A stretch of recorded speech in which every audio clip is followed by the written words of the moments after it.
যুবকরা আজকে সময় নষ্ট করছে টাস খেলে, পাবজি খেলে, গেমস খেলে, মোবাইলে সেটিং প্যাটিং এর মধ্য দিয়ে। কথা বলেন ঠিক কিনা? ও যুবক যুবতী, আমার মা বোন সকলকে বলছি, কান খাড়া করে শোনো।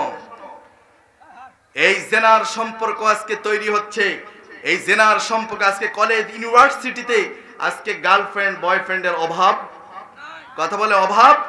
আজকে বটতলায়, গাছতলায়, ফাড়কে, এখানে সেখানে, মোড়ে মোড়ে আজকে এই অবৈধ সম্পর্কের ছড়াছড়ি আমরা দেখতে পাই। ঠিক কিনা বলেন? আমার প্রিয় ভাইয়েরা, এই যুবক যুবতীদেরকে কোরআনের পথে আসতে হবে। কোরআনের নির্দেশগুলো, মেসেজগুলো খুঁজতে হবে, মানতে হবে। আল্লাহ তাআলা, আল্লাহ রাসূল কি বলেছেন সেই অনুযায়ী চলতে হবে। তাহলে জান্নাতুল ফেরদাউসের মেহমান হওয়া যাবে। কথা বলেন ঠিক কিনা? আমার প্রিয় ভাইয়েরা, আজকে এমনও আছে পুরুষ, এই স্বামী এবং স্ত্রী, স্বাভাবিকভাবে স্বামী এবং স্ত্রীর মাঝে মাঝে মধ্যে কোনো রকম কথা কাটাকাটি, মান অভিমান হতেই পারে। কথা বলেন ঠিক কিনা? একটু মান অভিমান হতেই পারে। তারপরে হয় কি, মান অভিমান হওয়ার পরে কিছু কথা কাটাকাটি কিংবা একটু ঝগড়া হওয়ার পরে স্ত্রী চলে যায় বাপের বাড়ি। আছে না এরকম? স্ত্রী চলে যায় কোথায়? বাপের বাড়ি।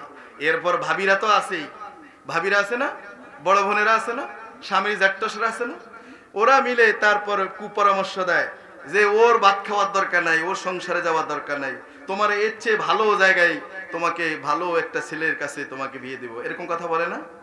এরপর বলে এই সম্পর্ক কেটাপ করে দেয়, সম্পর্ক ছিন্ন করে দেয়। আমার প্রিয় ভাইয়েরা, আবার এমনও ঘটনা ঘটেছে, আমি জানি যে ওই স্ত্রীর ঘরের, ওই স্ত্রীর গর্ভের মধ্যে সন্তান আছে ওই স্বামীটার, ওই পুরুষটার। এখন ভাবিরা যখন জানতে পারছে, তাকে কুপরামর্শ দিচ্ছে যে তোমার সাথে ওর সাথে মিলবে না, কখনই মিলবে না, তোমাকে অন্য জায়গায় ব্যবস্থা করতে হবে। সুতরাং ওর সন্তান তুমি কেন ক্যারি করবা, বহন করবা, ওর পরিচয় কেন রাখবা?